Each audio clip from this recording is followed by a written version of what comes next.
Hello viewers, இன்றைக்கி நம்ம பார்க்க போகிற ரெசிபி என்னன்னு பார்த்தீங்கன்னா காஞ்சிபுரம் இட்லி. இதுக்கு தேவையான பொருட்கள் என்னென்னா, இட்லி அரிசி 1 கப்பு, பச்சரிசி அரை கப்பு, உளுத்தம்பருப்பு அரை கப்பு, நெய் 3 டீஸ்பூன், இஞ்சி சிறிதளவு,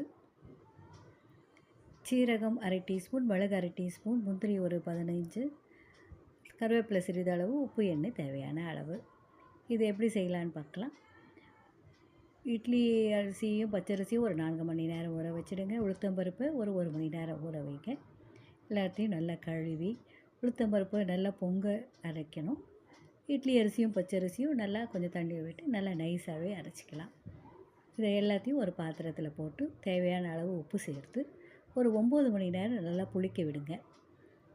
பிறகு கடாயில் இந்த 3 டீஸ்பூன் நெய்யை விட்டு இஞ்சியை துருவி அதில் போட்டு சீரகம் மிளகு எல்லாம் போட்டு நல்லா பொரிஞ்சதும் முந்திரியையும் அதிலேயே சேர்த்து நல்லா கொஞ்சம் செவக்க வறுத்து கருவேப்பிலையும் போட்டு நல்லா தாளித்து அந்த மாவில் சேர்த்து நல்லா கலந்து விடுங்க.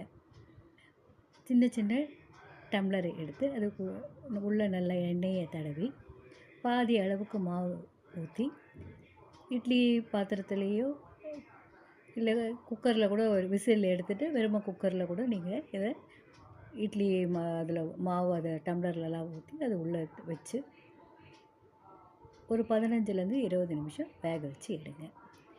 இதுவே காஞ்சிபுரம் இட்லி செய்கிற முறையாகும். செய்து பார்த்துட்டு உங்கள் ஃபீட்பேக் எனக்கு சொல்லுங்கள். மீண்டும் ஒரு